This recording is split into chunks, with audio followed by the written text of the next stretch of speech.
जय शंकर श्री गणेशाय नमः। जय हो शारदे माता। आज मैं आपको कहानियों के संसार में एक ऐसी कथा प्रस्तुत करूंगा जिसमें नल पुराण का इतिहास बताऊंगा। भाग एक लेके चल रहा हूं।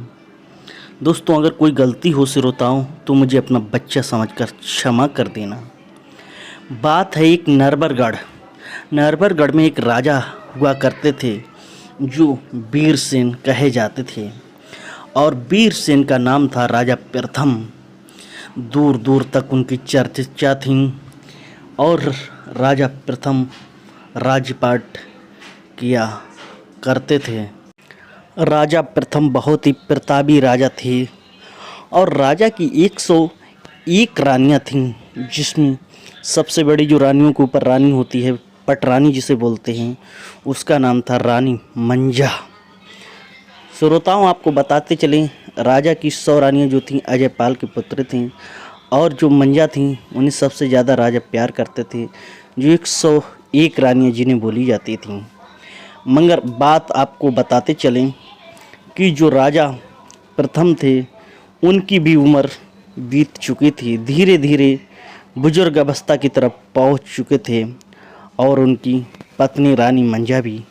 मगर अभी तक उनके कोई संतान नहीं थी। जो 101 रानियाँ, रानी मंजा और 100 रानियाँ अतिरिक्त उनके भी एक संतान नहीं थी, जिससे राजा और रानी मंजा हमेशा उदास रहते थे।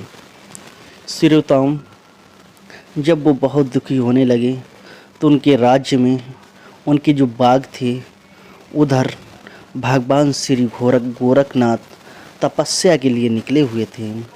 जब उनके बाग में आए तो उन्होंने वहीं पर तपस्या, अपनी धूनी, अपनी समाधि वहीं पर लगा दी। जब वो समाधि वहाँ पर लगा दी तब राजा को पता लगा कि हमारे राज्य में गोरखनाथ जी आए हैं। तो रानी ने राजा से कहा, मुझे उनके पास चलना चाहिए। फिर राजा उनके पास गया और रानी भी गई और गुरु गोरखनाथ की तपस्या करने लगी, उनकी सेवा करने लगी, उनकी टाल सेवा सब कुछ करने लगे। कहते हैं लोग कि गुरु गोरखनाथ ने 12 वर्ष तक जंगल में तपस्या की थी और राजा ने भी उनकी 12 साल तक तपस्या की थी, मगर समाधि भंग नहीं हुई।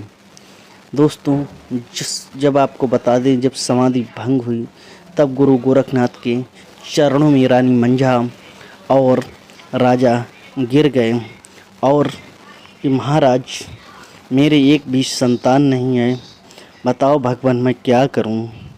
फिर भगवान ने कहा, आपके ज़रूर संतान होगी। फिर राजा ने अपनी 100 रानियों और रानी मंजा को बुलाया और नहा के आए और कथा सुनी पूरी। फिर गुरु गोरखनाथ ने 101 चावल दिए और चावल रानी मंजा ने तो खा लिया प्रसाद समझकर। जो 100 रानियाँ थीं उन्होंने नहीं खाया। उन्होंने कहा, अगर चावल से अगर बच्चा होने लगे, अगर गर्भ धारण हो लगे तो ज़िंदगी में लोग, दुनिया में इंसान शादी ही ना करें। आपको बताते चले, ऐसा होता है पहले कि आपको हनुमान जी के जो पसीना आया था उससे मकरध्वज पैदा हुआ था। पार्वती ने अपने मैल से गणेश जी पैदा किए थे और दुर्वासा ऋषि जी ने पांडवों को अपने दृष्टि से पैदा किया था। ऐसा होता है, जागो राखो साइयाँ, मार सके ना कोई। ऐसा ही दोस्तों, जब उन्होंने चावल, उनकी नहीं, विधाता को मंजूर नहीं था, उन्होंने चावल अपने सिर से लिए पीछे फेंक दिए 100 रानियों ने, और जो रानी मंजा थी उसने चावल को खा लिया।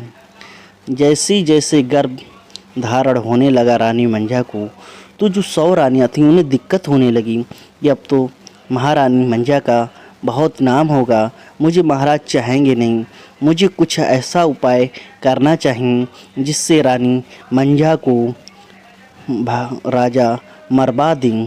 दोस्तों श्रोताओं, उनके मन में जो 100 रानियाँ थीं गलत भावनाएं आने लगीं, क्योंकि उन्होंने सोचा था कि बताओ कि मैं गर्भवती नहीं हूँ, ये कैसे हो गई, क्योंकि उन्होंने विश्वास नहीं किया था। आपको बताते चलें, अब मैं भाग दो में आपको बताऊंगा, क्योंकि वीडियो ज़्यादा लंबी हो जाएगी तो आप लोग परेशान हो जाएंगे। प्लीज़ मुझे प्यार दें, सपोर्ट दें। अनल पुराण का मैं कथा आपको पूरी सुनाने की कोशिश करूंगा। अगर मुझसे गलती हो तो प्लीज़ अपना बेटा समझकर मुझे माफ़ कर देना। जय हिंद, वंदे मातरम।